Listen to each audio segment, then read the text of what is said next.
Uncle Dan. Hey! Hey. I'd sure like to tease you with something here, but I don't know what to say. Well, that's okay. Well, here's what I want to talk about. And I think that Uncle Mark will have a treat for us. Yeah. If I want to talk about, I don't know either.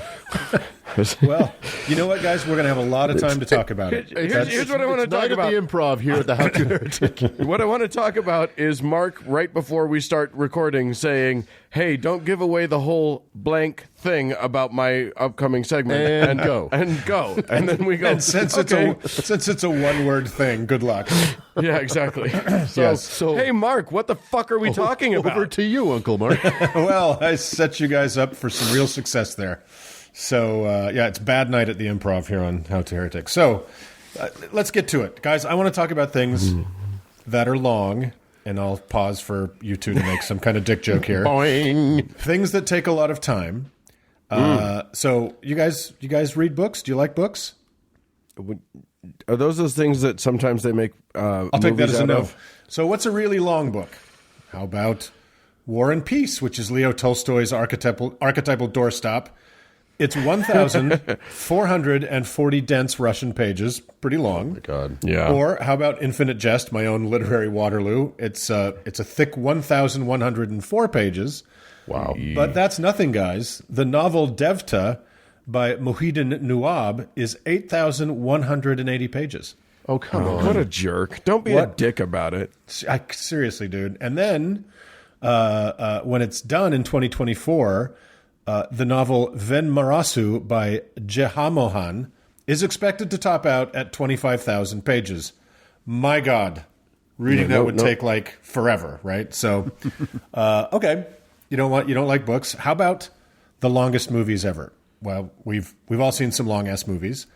The actual record goes to one called Logistics, and it's an experimental epic where a piece of technology is followed backwards from retail sale through delivery and manufacturing, filmed in real time.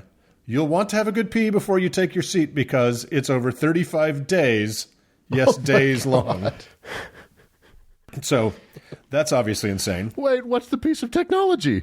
It was like a GPS, like some GPS thing. It was just this random, some Danish people got a grant and there it happened.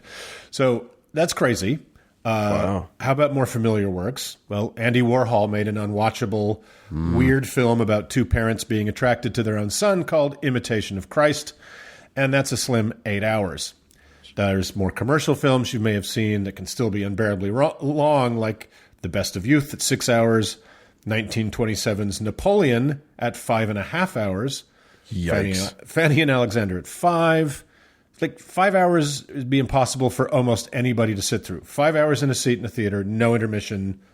I mean, Star Wars Attack of the Clones was 2 hours and 22 minutes, but it felt like I was stuck in the 9th level of Dante's Hell. Right, Where the yeah. cold and the darkness almost make time stop. Okay, so enough about movies. Let's talk about crazy long times, okay? So the reign of the dinosaurs ended rather suddenly 65 million years ago. And to put that in a more human frame of reference, that's 23,725,000,000 days ago. And before the dinosaurs' reign on Earth, their reign on Earth before that was 160 million years long, which is a brief 58,400,000,000 days. Well, minus 3, because as we know from Genesis, God created the Earth on the third day. So speaking of the creation of this dusty old Earth itself, began to form 4,375,000,000 years before the first thing we would call a dinosaur broke out of its egg so very long ago, meaning the Earth is 1,596,875,000,000 days older than the first dinosaurs. And then if you recall that the event we call the Big Bang happened more than 9 billion years before our very ancient Earth started to form. So we're getting into some crazy big spans of time here, right? According to you. Yes, well, Dan experiences time quite differently. Dan is the Highlander. He lives forever. There can be only one Dan. Yeah, it's like the Pope. There can be only one. So Is he the Highlander from Highlander 1 or Highlander 2? Because there is a big difference. Yeah, Unfortunately, I'm the Highlander from the series, which is really unfortunate. even It's worse. Not good. Wasn't that Sorbo? No, who was the Highlander in No, this? No. It was a Sorbo-like person. It was, he was Sorbo-esque. Sorbish. Sorbish. So anyway, if you say your prayers to the particular god of the family you were born into by geospatial happenstance, you never masturbate, never want anything that isn't yours, and very importantly, never ever just say one very important person's name whenever you're really mad, and on top of that, you're just really lucky, you can go to a magic place where you never grow old, and all your pets and your grandparents are there, but none of the people you hated or who prayed to an ever so slightly different version of the same god you did are there, nor is anybody who got divorced or accidentally chewed a wafer that magically turns into 2,000-year-old Jew in their mouth. So that's awesome for you, right? And how long do you get to be in this place? Well, forever, silly. How long is forever, you may ask? Well, it's more years than all the pages of War and Peace. It's more days than all the hours of all those movies added up. It's longer than the time the dinosaurs ruled the Earth, and longer than the trillion-plus days before that when the Earth had yet to meet its first dinosaur. It's even longer than the billions of cosmic years leading all the way back to the very first moment we know anything about, the Big Bang. In fact, it's all those oceans of time added up, multiplied by 4, then multiplied by 26, then multiplied by 1 billion, then by 1 trillion, then 500 million trillion billion, then multiplied by infinity. That's how long. For fucking ever. So, take the age of the known universe since the Big Bang. So that's 13.7-ish billion years. Treat that as your single unit of time. It's like your new minute, right? And then be a living being experiencing an infinite number of those units. That is the experience of forever. So think of it this way. Have you ever gone on an amazing vacation, but it ends up being 2 days too long, and the novelty's worn off, and you're tired of the food, and you're just sunburned and bored and spent, and these 2 days feel like forever? Yeah. Now imagine those 2 days going on forever. But it gets even worse. In our mortal lives, maybe up to half of your 24-hour day can be taken up by dealing with living in a body. So that's eating and sleeping and washing and shitting and pissing and acquiring food and cooking it, etc. And in most Christian tellings of heaven anyway, we are no longer slaves to our mortal bodies. And good news for Mormons who may not be so white, you will be. So no eating and no sleeping. That's fucking great because your conscious eternity just effectively doubled. Right. Hooray. Yeah, more of the same. I can't even. There's no peace in sleep. To be quite honest, two of the only things I look forward to in life Right, yeah, are eating and sleeping. Yeah, they're gone now because you were good. So in case you missed the subtlety of the build-up to this notion of an infinite lifespan free from want and worry and illness or age, you may also have missed the subtlety of the heavens we reward our most generous patrons with, that being that the religious idea of eternal life sounds very much like hell to anyone that thinks about it. And indeed, that hell is a far more fleshed out and developed idea than heaven by a lot. Yeah, it's so funny because basically the heaven promise isn't about anything specific. It's not about like what's going to happen or what you get to do or any of that stuff. The heaven promise is simply that you don't have to be afraid of dying. That's kind of it, right? That's the entirety of the game. Right. So I want to chat about this preposterous, undeveloped, underexplained idea that convinces people, and these are people that every single one of the people listening to this podcast know personally, that convinces them to sacrifice so much freedom and happiness, and often that of their children in this very finite life, for a vague promise of an all-inclusive staycation with nary a rainy day forever on the other side. And remember, people are killing and dying over the idea of this highly exclusive, eternal Galt's Gulch in the sky. So let's chat about it a bit. I cannot get over how insanely simplistic and childish this idea is. Well, I mean, I've been just trying to think about stretching moments out for, incredible lengths of time. I've been stuck at parties talking to somebody that I would have killed happily to get out of that conversation. Right. Right. There's just like this idea of like extending this out, this life forever and ever is of no appeal to me personally. I'm even tired of this conversation. Exactly. It's terrifying to me, right? It's so crazy. I mean, think of it this way. It's basically storage, right? It's like really, really nice storage, but it's a storage unit for people who gave up all the texture and flavor and pleasure and pain of mortal life to get stacked like firewood in eternal numbness as their reward. Now, wait a minute. You don't know that. Because the problem is we don't know anything about this promise. We don't know if it's numbness or if it's like eternal, just increasing cocaine levels of ecstasy or whatever. We know nothing about it. We don't even know how they propose it's possible. Yeah, but here's the thing, they don't know either. Right, I know. Because somebody would have told us. Yeah. Right. And the second they try to tell you, they're in trouble. Yeah, it's fun to actually do that to a fundamentalist religious person, is just continue to ask them questions about the notion of heaven. Yeah. And in about 2 or 3 questions in, they are no longer able to answer that question. Well, right. One of my favorite things that Christians tend to say is, hopeful Christians who think they're going to heaven, is they'll say something like, well, Einstein will be there and Mozart will be there and Ronald Reagan will be there. Imagine the conversations you could have. And so, firstly, no, they fucking won't. Not in most conceptions of holier than thou hideaway, right? It's just, it'll be full of more insufferable Christian pricks like yourself. So enjoy those conversations. And secondly, even if they were there, what makes them think they want to talk to you, right? Like, well, listen. Right, exactly. In an eternity, you're going to get to everybody eventually. yeah, statistically, you're going to get to everybody eventually, and then what? Yeah, but imagine trying to enter that conversation. You'd look like Ivanka Trump at that G7 conference where she was trying to worm her way in. Right. Like, Mozart and Einstein don't want to hear from me. Yeah. Right? Well, they're probably so fucking bored. Maybe they do. Yeah. Right? I mean, the idea, the notion of like the thing that's going to be our saving grace once we're dead is the conversation. Yeah. Is to little avail. You can kind of do that now. Yeah. And most people that believe in heaven, I'm just going to go out on a limb here, are not super great conversationalists. All right. Right. Right. People who think that the Bible is literature are not great conversationalists.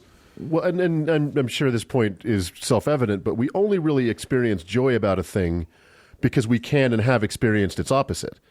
So pleasure and pain, we have a sweet baseline. and salty. Yeah. We all experience that first breeze of autumn and love it because it's the change, right? It's the passage of time and the changing of the seasons, which according to most Christians doesn't happen in heaven. It's just always a nice summer's day. Well, Right, yeah, so- I mean, the whole idea, we talked last week about ghosts, and one of the things that I sort of just ever so slightly touched on, but really bears some investigation is, what the fuck are we made of? Like, what, like, we're non-corporeal now. We are spirit. What is that? And what rules apply? Is physics a thing anymore? Because if it is, they've got real problems with, laws of thermodynamics saying that all of this energy, because boy, people love talking about the energy, it will spin itself out. Like that's what energy does. Well, and some of them dissipates. Exactly, and some of them say after the resurrection or whatever, we will have a body, Right. But we don't have to eat, we don't have to shit. Why do I have a body then? Right. Right. And is it this body? Because these bodies, human bodies, are kind of crap. Why are you looking directly at me when you say that? I said Like bodies. hard eye contact, right? I'm just saying all bodies, mostly Uncle Doug's, but all bodies are kind of nonsense. No, and I don't want this body. I want my body at 22. Right. Please, thank you. So, going back to what Doug was saying about the yin and yang of like salt and sweet. So there's no work, there's no sleep, there's no food, there's no rain, there's nothing new or novel or exciting. what the fuck do you do for the first trillion years? And the second trillion? And then the trillionth trillion. Can you imagine how desperately you would yearn to return to that beautiful blink of a mortal life where you felt something like the rain on your face or hunger or falling in love or the agony of childbirth, like, and hitting yourself in the head with a hammer, like any fucking thing. It's just numbness. Eventually you would condemn yourself to whatever hell you could find just for something new. But I think once you're in, you're in. That's what's so terrifying about it is you can't get out. Isn't it interesting that, like, to my mind, the best heaven I've ever heard described isn't actually it's the lowest degree of heaven that Joseph Smith envisioned, which is because Joseph Smith had 3 different degrees of heaven, and then there were some degrees within those degrees. Yeah. But the lowest version, the telestial kingdom, he described as a glorified version of life on this earth. Yeah. And I thought, and then supposedly the other 2 get progressively better from there. But I'm just like, yeah, I mean, I guess life on this earth is pretty fucking great. Yeah. It's as good as we know how to do. I don't know. And so a glorified version of that, sure. That sounds better to me than anything else I've heard. Yeah, exactly. Yeah, the Mormons actually, weirdly, just by random chance, have kind of one of the more fleshed out heavens. Yeah. Where there is some explanation of, how this particular gated community works. But except that it's fleshed out in the sense that, like, it starts with what we already know, and that's the worst version, and then all it tells you is, and then it's better. But it's better in that, like, it's because Joseph Smith shared the same kind of aesthetic as Saddam Hussein and Donald Trump. It's just more gold. Right. Right? Yeah. Gold streets, gold palaces. It's wealth. Yeah. It's conspicuous consumption, which is like, fuck that. I don't want to go live in a gated community in Orange County forever. You get an all expense paid. It's all inclusive. So you get the buffet, you get the Italian restaurant as well. That's thrown in. But except all of this in most is included. In most Christian versions, you don't eat. Well, you're just free from it. That's just some. Our brains are built to want constant stimulation, whether it's good or bad. So, when all that stimulation's gone, there's no fight or flight, there's no struggle or achievement, there's no worry, no reward, there's no books or movies, no sunsets or holidays or dogs or vacations or sports or, what the fuck is your consciousness going to do with this? I think most Christians' idea of heaven is just an all-inclusive resort in Cabo. Yeah. Forever. That's just it. It's just done. There's but a beach. Without the Mexicans. Well, I mean, obviously. Yeah, I don't think, and anyone who's been to an all-inclusive resort, you got 4 days to enjoy, where you can enjoy that maximum. Yeah. If you're a thinker. If you brought a book or whatever, you got 4 days, and then you're going to hate it. You're going to get stir crazy pretty quick. But what is it that you enjoy is the crab legs and the margaritas. Yeah. Which you don't get in heaven. Right? Imagine an all-inclusive resort with no food or drinks forever. Yeah, that sounds great. Yeah. So I don't know, guys. I think eternal life. Look, by the time you grow old and hopefully fairly healthy, but you're old and you're sick and you're ready to die, I think for a lot of people they're ready for the light to go out, and just to have it be a parlor trick, and someone pulls up a curtain and there you are in Cabo forever is pretty fucking weird and terrible to me. Yeah.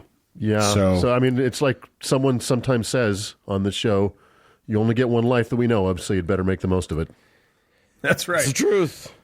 So I think I've come out objectively anti-eternal life, and I know it's crazy, but that's the hill I'm gonna die on this show. All right, fair enough. Yes, and if you're gonna die on a hill, dying is a good hill to die on, I suppose. Yes. All right. Well, let's move on. This has gone on for an eternity.